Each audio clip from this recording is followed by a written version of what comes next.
Chittagong. This is the second largest city in Bangladesh after Dhaka, and surprisingly good. Yeah, good. Thank you. Surprisingly good train ride. Luckily, I paid a bit extra for the air conditioning seated, and it was a nice family. And yeah, so it took about, I don't know, 6 hours to get here. It was good to get out of the bustling city and just watch the world go by from a train. It's the usual kind of rural landscape of Asia, I guess, like wheat fields, rice fields. I didn't catch a lot of it because the window on my seat didn't go down. It was pretty dirty, so it wouldn't have been good footage anyway. But I've got something here. I have a book. This nice young fella came up to me on the train, and he gave me this book. He said the Bengali language was the only language worth dying for. And he handed me this book, but here's the creepy bit, right? He already knew I was Australian before he came up. He was like, "Hello, Mr. from Australia." And handed me the book, and it's all in Bengali, so I don't know what it's about. There's a couple of little pictures in there, so I can make up my own story later. But I'll show you something. I was like, whoa, how did this happen? Give me a sec. Okay, so check this out. It says, can you read that? It says, to our Australian friend from Dipto, Bangladesh. He already knew I was Australian. He'd written it in the book, and it's dated yesterday, the 31st. How did he know? How did he write this? What the? What's going on with that? So he knew I was Australian before I was even at the train station, knew he was going to meet me and give me this book. So anyway, I don't know what kind of witchcraft is going on there, but now I'm stuck with a bloody big book to carry around with me. I feel bad. I feel like I might be cursed or something if I get rid of it. So I need to carry this thing around. So I'm just walking to my hotel now.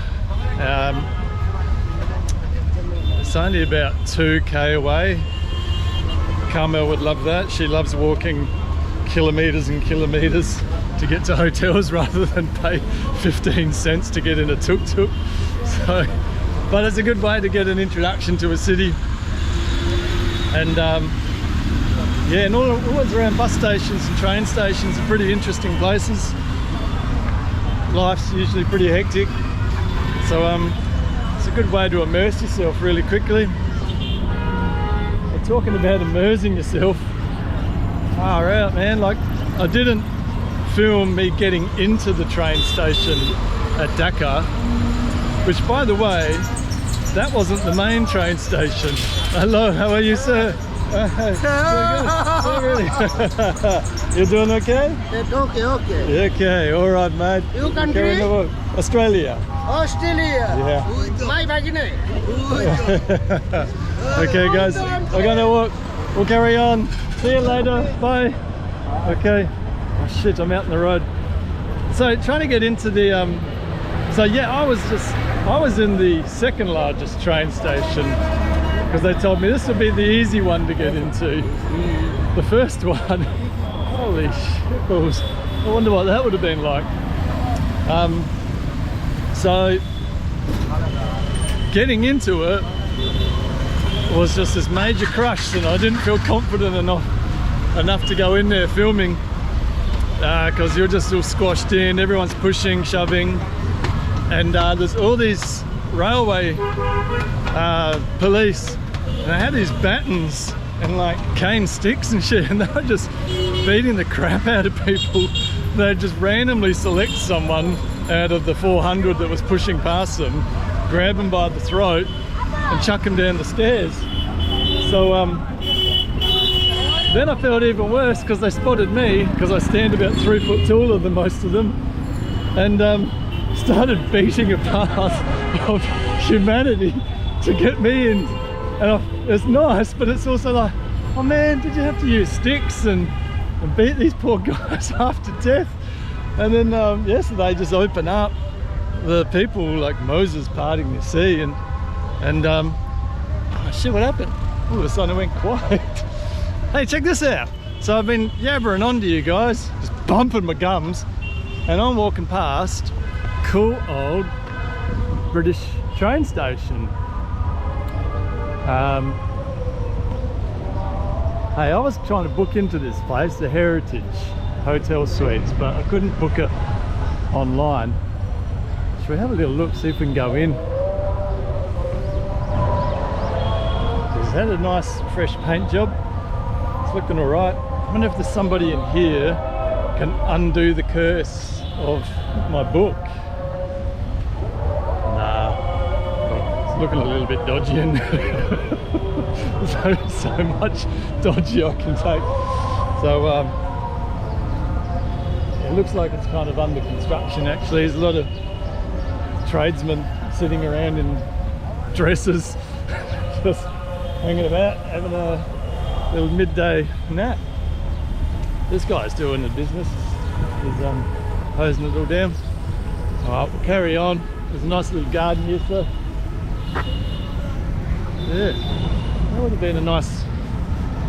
I love staying in old buildings, especially when they're old British colonial stuff. So that'd be fantastic. My hotel is kind of, I don't know, over the railway lines, hopefully on the right side of the tracks. Hello, how are you? The bus is beeping for me as well. Everyone wants a piece of the action. This guy's sitting down with a plastic bag on his head. Alright, well I'm on my way now. I've got out of the train station, got into the train station, on the train, out of the train, and we'll go see what it's all about from here. Right on, cowboys! So here's one of the odd things about Bangladesh, is that you generally get the footpath to yourself, except for this young fella here. How you going? Doing alright? You generally get the footpath to yourself. Nobody on it. Everybody decides to walk on the road. They're just, oh, they love dealing with the buses and the cars and stuff. But if you get on the footpath, it's easy sailing. And I just get right past everybody that way. Now, I've been walking for a bit. I'm going over the railway lines, so just not get killed. Check them out. Now I'm still walking around with the good book, but I will not be calling it that, because I'm feeling like walking around with this book in my hand like I'm some shit cowboy preacher come to convert the Muslims of Bangladesh. So kind of waiting to get lynched or something. So this is, yeah, we're at a bus stop here. I reckon this will be my bus stop where I'm going to go to get home. So I'll stay friendly with these guys. This is not the Book of Christ I'm carrying. Believe me. So I'm going to try to get rid of this book sooner than later, because I'm feeling really awkward about carrying this thing around. Right on. Hey. Well, still walking, and I'm down a little alley now, and this is the lane that I think my hotel is. What I'm seeing down here is that hello, how are you? All steel. Everything here, all steel piping. Hey, how are you?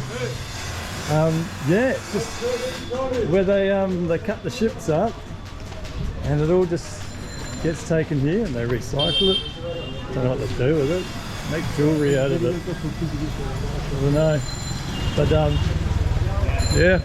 So I think my hotel is on a steel recycling lane. Oh shit, the smaller. I'll get back to you. G'day guys. Well, I made it to my hotel, Hotel Agrabad, and I'm going to give you a little tour around.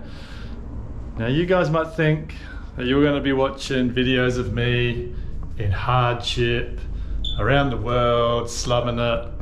Well, every now and then, you've just got to do the right thing by yourself. Check it out. This is not bad. I did not expect this was the case when I booked this room.